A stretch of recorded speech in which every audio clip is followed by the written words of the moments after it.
దాదాపుగా 2017లో నరేంద్ర మోడీ వచ్చిన తర్వాత జీఎస్టీ ప్రారంభమైంది. వాస్తవంగా జీఎస్టీ కాంగ్రెస్ టైంలోనే ప్రారంభమైంది. అప్పట్లో నరేంద్ర మోడీ కూడా అభ్యంతరం వ్యక్తం చేశారు.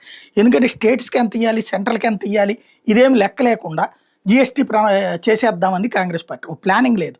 ఐజీఎస్టీ, ఎస్జీఎస్టీ లేకపోతే సీజీఎస్టీ ఇట్లాంటి సిస్టము ఓ ప్లానింగ్ లేకుండా మొత్తం తీసేసుకుందాం అనుకునేటప్పటికి అప్పుడు ఎదురు తిరిగిన వాళ్ళలో మొట్టమొదటి వ్యక్తి నరేంద్ర మోడీ నిలదీశాడు కూడా. దానివల్ల ఎట్లా సాధ్యం మీరు చెప్పేది అన్నటువంటి. దానికి ఒక ప్రొసీజర్ పెడతా ఉన్నారు. ఈలోపు ప్రభుత్వమే దిగిపోయింది, వదిలేశారు.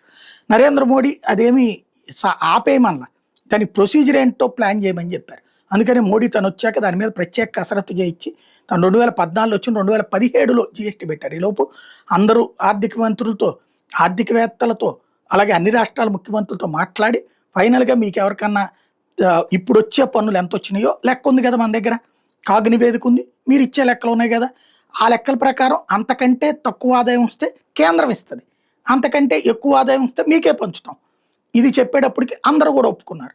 అట్లాగా ప్రారంభమైంది జీఎస్టీ. మొదట్లో 8 లక్షల కోట్లు వచ్చింది. అప్పట్లో ఒక 3-4 రాష్ట్రాలకి తగ్గింది, కేంద్రం భర్తీ చేసింది. 3-4 నెలలు తిరిగేటప్పటికి ఎవరికైతే భర్తీ చేయాల్సిన అవసరం కూడా రాలేదు. అప్పటి నుంచి ఆదాయం పెరుగుతూనే వచ్చింది. రాష్ట్రాలు అందుకే సంక్షేమ పథకాలు ఇవ్వగలుగుతున్నాయి. ఇప్పుడు 20 లక్షల కోట్లకు వచ్చింది. అందుకని మన 2.5 లక్షల కోట్ల బెనిఫిట్స్ ప్రజలకి చేకూరేలాగా జీఎస్టీ తగ్గింపు పెట్టింది. ఈ వ్యవహారానికి సంబంధించి ప్రజల్లోకి తీసుకెళ్లే విషయంలో పార్టీలకు సంబంధించిన నాయకులే అంత ఇంట్రెస్టెడ్గా లేదు, చేత కావట్లేదు, లేకపోతే అధికారాల్లోకి వచ్చాక ఎవరికాళ్ళకి బద్ధకం పెరిగిపోయింది.